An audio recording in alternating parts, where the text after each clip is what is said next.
నేను మీ కృష్ణమాచార్య శ్రీ బ్రహ్మపదం.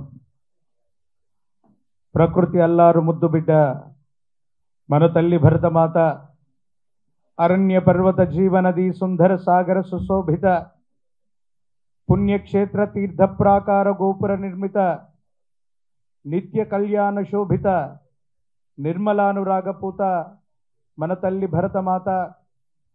ఇది వేదపుడమి, కర్మభూమి, ఎందరో మహనీయులు నడియాడినటువంటి పవిత్రమైనటువంటి ధరిత్రి ఈ భారతావని.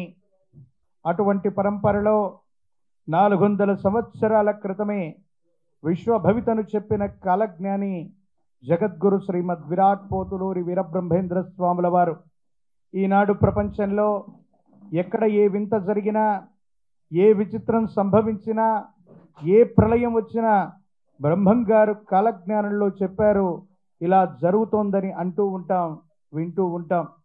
అటువంటి మహోన్నతమైనటువంటి అవతార పురుషులు జగద్గురు వీరబ్రహ్మేంద్ర స్వాముల వారి యొక్క ఉపాసన ఫలితంగా నా జన్మ చరిత అర్థమైంది.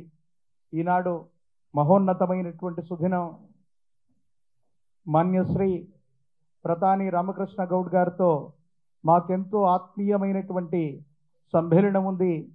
వారి ద్వారా, అంటే వారికి తెలియనటువంటిది, ప్రపంచానికి మహోపకారమైనటువంటి 2 ప్రధానమైనటువంటి విషయాలు జరిగాయి. గత 4 సంవత్సరాల క్రితం కరోనా రాకమునుపు ఒక విశేషవంతమైనటువంటి బ్రహ్మయజ్ఞాన్ని చేపట్టాం మేము. 2020వ సంవత్సరం అనుకుంటా, అది ఫిబ్రవరి మాసం. 2019 డిసెంబర్ నుంచే ప్రపంచ దేశాలన్నింటిలో ఈ కోవిడ్ మహమ్మారి యొక్క తీవ్రమైనటువంటి భీభత్సం వచ్చినటువంటి పరిస్థితుల్లో కరోనా రాబోతుంది అన్నటువంటి ముందస్తు సంకేతంగా ఒక మహోన్నతమైనటువంటి బ్రహ్మయజ్ఞం చేసినప్పుడు ఆత్మీయులు శ్రీ ప్రతాని రామకృష్ణ గౌడ్ గారు, మరో ఆత్మీయులైనటువంటి శ్రీ ఏ గురురాజ్ గారు, వీరిద్దరు కలిసి ఆ మహోన్నతమైనటువంటి బ్రహ్మయజ్ఞానికి వచ్చారు. అటు పిమ్మట ఒక ఇంటర్వ్యూ కావాలి గురువుగారు, మీరు ఒక ఇంటర్వ్యూ చేద్దాం, మీరు ఒకసారి మా టిఎఫ్సిసి ఛానల్కి రండి అన్నారు. సరదాగా ఒక ఛానల్కి వెళ్ళి ఒక ఇంటర్వ్యూ ఇచ్చాను.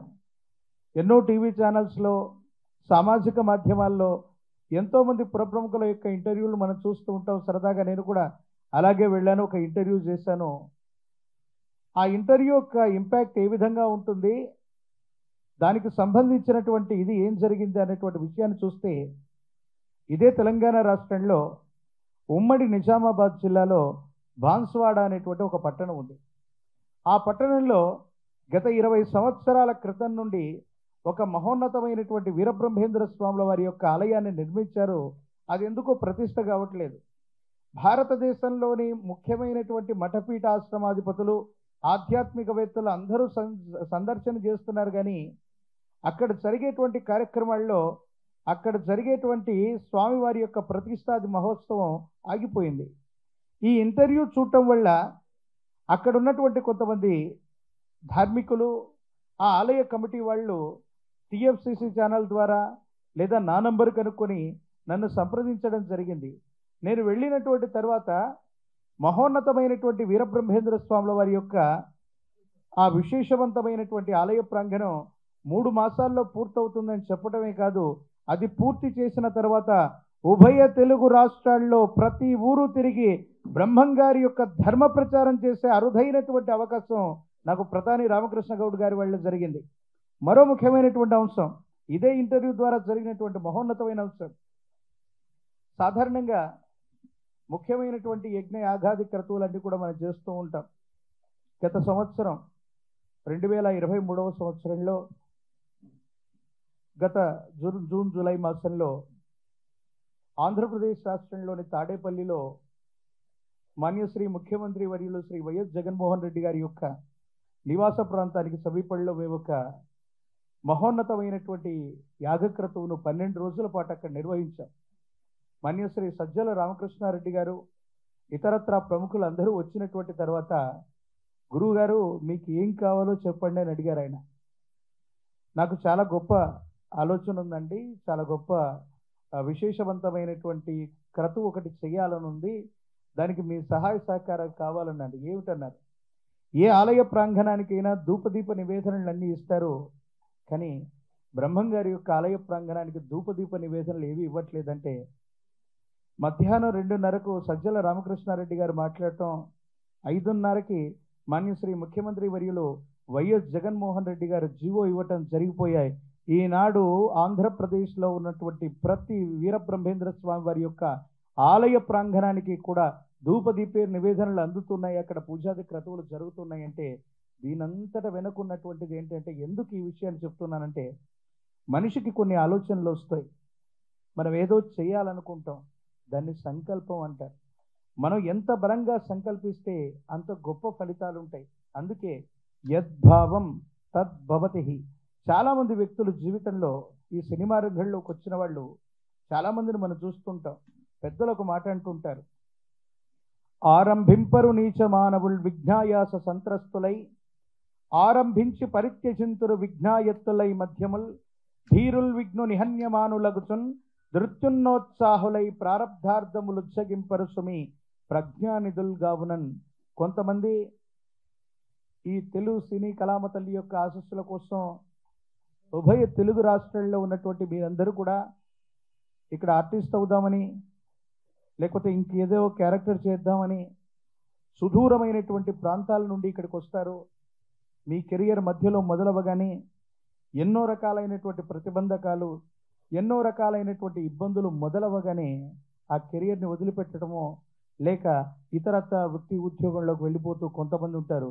కానీ చాలామంది కష్టపడ్డటువంటి వ్యక్తుల్లో ఈనాడు మనం ఉన్నటువంటి మహోన్నతమైనటువంటి స్థానం ఏంటంటే, తెలుగు సినీ కళామ తల్లికి మణిమకుటంగా ఉన్నటువంటి భాగ్యనగరంలోని ఈ ఫిల్మ్ ఛాంబర్లో ఇంతమంది మహోన్నతమైనటువంటి పురుషులు, ఇక్కడ కనిపిస్తూ ఉన్నటువంటి ఫోటోల్లో ఉన్నటువంటి వాళ్ళందరూ కూడా గత 60-70 సంవత్సరాల యొక్క తెలుగు సినీ చరిత్రలో, పురాణాలు ఇతిహాసాల్లో రాముడంటే ఎలా ఉంటాడో మనకు తెలియదు, కృష్ణుడంటే ఎలా ఉంటాడో జనబాహుల్యానికి తెలియకపోతే, అక్కడ కనిపిస్తూ ఉన్నటువంటి నందమూరి తారక రామారావు గారి లాగే రాముడంటే ఇలాగే ఉంటాడేమో అనుకున్నాం. అంత గొప్ప అద్వితీయమైనటువంటి నట వైభవాన్ని చూపెట్టినటువంటి మహోన్నతమైనటువంటి పురుషుల యొక్క వాడి యొక్క అనుగ్రహంతో ఆశస్సులతో చేస్తున్నాం. ఈనాడు దీక్ష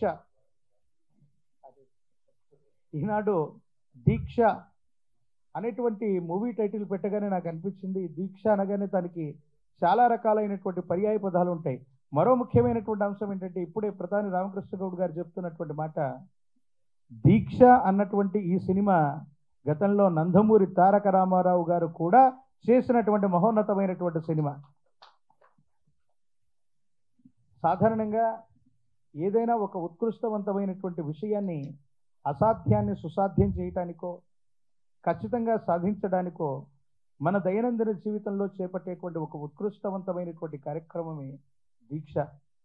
మాన్యులు ప్రధాని రామకృష్ణ గౌడ్ గారితో మాకు పరిచయం ఉంది. ఎందుకంటే ఎంతోమంది సింగర్లని, ఎంతోమంది యాంకర్స్ని, ఎంతోమంది నటీనటుల్ని, ప్రత్యేకించి మా ఆత్మీయులు గుర్రాజు గారి ద్వారా వారి పరిచయం. వీరిద్దరూ దైనందిన జీవితంలో ఎంతోమందికి ఆత్మీయంగా వీళ్ళతో మాకున్నటువంటి అనుబంధం ఏంటంటే, కొత్త నటీనటులు అవ్వచ్చు, ఈనాడు పెద్ద పెద్ద సింగర్స్ అవ్వచ్చు, వీళ్ళందరికీ మొట్టమొదటి అవకాశాన్ని ఇవ్వటమే కాదు, వారి కోసం ప్రైవేట్ ఆల్బమ్స్ చేశారు, చాలా రకాలైనటువంటి ప్రైవేట్ ఆల్బమ్స్ని విడుదల చేశారు. ఈరోజు చాలా ఉన్నతమైనటువంటి స్థితిగతుల్లో ఉన్న పెద్ద సింగర్స్ అవ్వచ్చు, యాక్టర్స్ అవ్వచ్చు, వీళ్ళందరి వెనుక కూడా వీళ్ళున్నారు.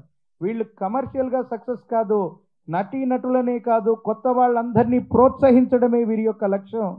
కాబట్టి మహోన్నతమైనటువంటి ఆ స్థానానికి వీళ్ళందరూ కూడా అర్హులు. మనందరి కరతాళ ధ్వనుల మధ్య వాళ్ళందరికీ కూడా శుభాశిస్సులని, ఆశీర్వచనాల్ని తెలియజేస్తున్నాను.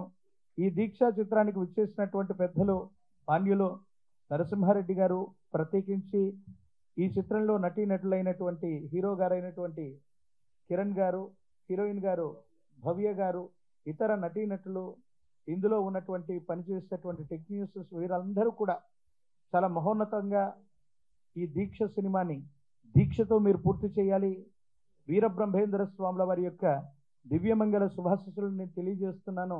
సమాజానికి, అంటే సినిమాలు చాలా వస్తాయి, సమాజానికి ఉపయోగపడేటువంటి మెసేజ్ ఓరియంటెడ్ ఏదో ఒక రకమైనటువంటి ఒక ముఖ్యమైనటువంటి ఆ సజెషన్ని ఒక మెసేజ్ని ఇవ్వగలిగినటువంటి పరిస్థితుల్లో మనం ఉండాలి. అటువంటి ఎన్నో రకాలైనటువంటి సినిమాలు చేసినటువంటి ప్రతాని రామకృష్ణ గౌడ్ గారికి మరొక్కసారి వీరబ్రహ్మేంద్ర స్వాముల వారి యొక్క దివ్యమంగళ శుభాకాంక్షల్ని తెలియజేసుకుంటున్నాను. ఈ మహోన్నతమైనటువంటి సమావేశానికి విచ్చేసినటువంటి ప్రారంభోత్సవానికి విచ్చేసినటువంటి మీ అందరికీ కూడా గురుదేవుల యొక్క శుభాకాంక్షలు తెలియజేసుకుంటూ ఈ చిత్రం విజయవంతం అవ్వాలని, ప్రత్యేకించి వారి ద్వారా బ్రహ్మంగారి యొక్క విశేషవంతమైనటువంటి సేవ విశ్వవ్యాప్తమైనందుకు మరొక్కసారి ప్రతాని రామకృష్ణ గౌడ్ గారికి నేను కృతజ్ఞతలు తెలుపుకుంటూ సెలవు తీసుకుంటూ మీ కృష్ణమాచార్య బ్రహ్మపదం. జై వీరబ్రహ్మ జై గోవిందమాంబ జై.